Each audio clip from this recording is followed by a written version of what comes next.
So let's just jump straight into the sharp end.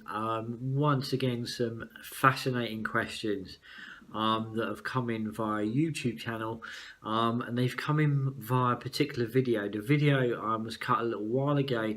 The video was, what is the best way to make contact with your loved ones, and just what is the white tunnel? The question reads as follows. It's from a lady called Brigitte, Brigitte Eve. She goes on to say, Shane, what if your loved one who has passed had a personality in life which left you feeling that contact with them could be nice one time and downright awful another? Is this possible? It seems that you speak of loved ones who are deceased who contact us are usually nice and loving. I would love to hear more about people who get visits from the deceased who are not always nice. And could these not so pleasant visits perhaps be an entity acting like our loved ones, leaving us in doubt, simply because most intimate relationships have ups and downs, doubts and insurance. I've also heard that we do not change much in personality after death from who we are. Thank you. Perhaps I need a medium, unbiased or neutral opinion. Would you help me with this for my peace of mind? I know that I wrote to Brigitte via the YouTube channel, via the comments there. And I'm going to share with you a couple of experiences that in a way really reinforce the importance of Brigitte's question, and also really kind of reinforce the realness and why I also feel very passionate about the holistic aspect of the work that I do, holistic mediumship, and it being therapy orientated. My approach is therapy orientated. Okay, so you know, it's raised a lot of thought and debate. In my experience, you know, there was a situation going back some time ago where a lady come in. It was on a face-to-face consultation. She sat down, and as she sat down, I felt a grandmotherly vibration, very, very strong, incredibly protective. Okay, this is really important now. Incredibly strong, incredibly protective, and she gave me the impression of standing right next to this lady. And her personality was validated and confirmed. Even I believe her name was validated and confirmed. So it built up a sense of this is who's here. It also gave a sense of solidness and a sense of she was very protective in life by nature. Now, in then came, on the edge of the space, if you like, and the edge of the environment, was a male presence. And as I started to kind of tune into this male presence, I got a real feeling of this gentleman looking down. Okay, he was looking down at the floor. Now just take a moment, all of you, and feel, what could that possibly mean? So a gentleman kind of appears on the edge of the environment. He wasn't in the environment. He was on the edge of the environment, almost as if he was waiting to be asked in. Okay? And as he appears, as I start to notice him, he's looking down at the floor. I've always said, all information is information. Everything that we see as a medium, especially a holistic medium, is everything that's been shown to us has been shown to us by design, never by chance, never by coincidence. Okay, it's not just some random event. It's absolutely by design. I'm carrying information. I'm showing you information. And in my case, I'm showing you information, Shane, knowing that you're going to unpack it, you're going to unravel it, right? My nature is to question, okay, without getting lost in the questioning. So I look at that, and that's what I do. Encourage all of you now to take a moment. Imagine and visualize this if you can. This gentleman standing on the edge of the environment, standing at the edge of the space, and he's looking down. Why is he looking down? What is the emotion that comes with that? And that was the question that I asked myself. That was the question that I asked him. And what come back to me was this eminence. You know, what emotional vibration, what is he emanating emotionally to me? He was looking down at the floor. I tell you what he was looking, he was radiating. He was radiating shame. Okay. And he then looked up very slowly, and he looked at me, if you like, and he said this: I was an absolute complete bastard in life. I was an absolute complete bastard in life. Okay? And I knew that he had done the most awful things. And in many ways, he had seen those ripples of those other actions and that behaviour, and how that ongoing action had deeply impacted this lady's life. You know, and I remember it so clearly. And I remember kind of feeling that he was completely riddled with guilt.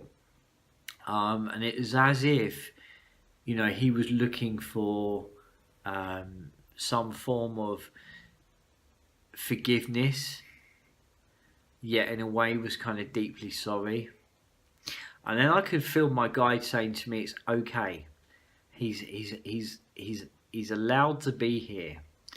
And the words that followed from my guide was, "It's been sanctioned." Okay, it's been sanctioned. It's been sanctioned for him to be present. And I looked at my client, and I knew in my heart what she had experienced. I just absolutely knew it without a shadow of doubt. And I knew that she was in immense fear. And I knew it was her dad. And I also knew he had died very recently. And what was going on, she was incredibly scared that possibly he was around her.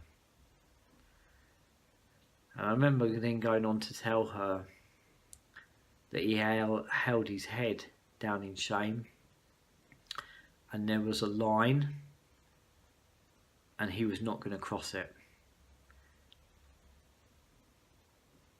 Yet even though there was a long journey to take,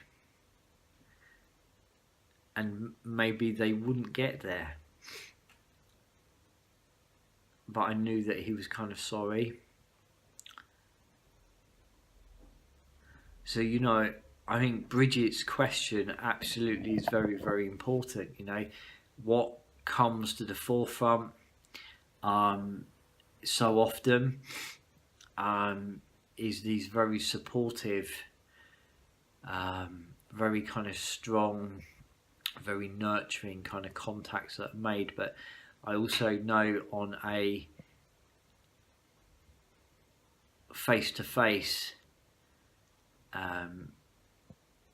personal and private environment, the other side of the coin often is presented, and that's because that's where the healing lies. And you know, I often say that, you know, this is holistic by nature, and it's therapy based. And you know, you imagine that, you know, that you've experienced that, and then you know that person's passed, and you're aware spiritually, and your greatest dread and fear is that that person, you know, was her words and his words, importantly his words was, "I was a monster in life." You know, she's going to be fearful that he's there. And one of the ways that presented was, I said, you know, there's a presence on the stairs and you're fearful that it's somebody else, but actually, in fact, it's your grandmother, and your grandmother's around you, and she's holding space, and it's all okay. These are really, really important questions. So, I'm really, really pleased that you've asked the question that you've asked. And I think that it's kind of knowing that, one of the things that you said is that when we go, we don't just change. You don't just transform and grow wings. You really don't. That those trials and those challenges, those kind of aspects. Only today I was working with someone that, grandmother come through, and she had immense amount of problems when she was here in life, and she was her words completely dysfunctional, and she was an alcoholic, and that's what come through. This person, when she come through, she's come smashing through all the boundaries within the environment. She's almost like she come just walked straight up to me and was completely here within my space. And that is exactly how she was in life. These people don't just completely transform. It's an evolving, healing journey also. And the other thing is, would you recognise that person if they come through and they were loving and supportive and they weren't in life? It wouldn't make sense. It wouldn't add up. So, they don't just change. You touch on some very deep stuff, Brigitte Eve, when you say, could these visits perhaps be an entity acting like a loved one? I think it's all about, in my experience, it's all about getting underneath of what you're feeling. With those situations, that person was a monster, as they described themselves, an absolute bastard. That was them. I think it's about kind of using discernment, and if someone was changeable in life, are they going to be changeable spiritually? I don't think so. They can't just bound into your environment, but that lower vibrational kind of yucky stuff can, but also it's about that resonance that we hold, and therefore we draw it towards us. At that level, I want to kind of encourage you and those that haven't seen it to watch the video. The only form of psychic protection you need, okay? Attitude being a big part of that. Hopefully that's kind of stirred up some more thoughts. There was another question, but I'm going to leave that till next week. I think that's a lot to kind of digest, and kind of just absorb. If this brings up any other questions along those lines, do feel free to drop them in the comments. Those of you that are watching this on Spirit Meets Venture Facebook page, do jump onto YouTube, subscribe. There's a whole wealth of resources, a library of resources there. And those of you who are watching this on YouTube and you want to connect with our daily content, my thoughts and some of what we kind of share, and then you can jump onto Facebook, Spirit Meets Venture. Links are within the video. Those of you who are interested in the adventuring side of what we do, you can find us on Instagram at shane.gad. Till next week, till next time, I'll see you all very soon. Cheers, guys. Bye-bye.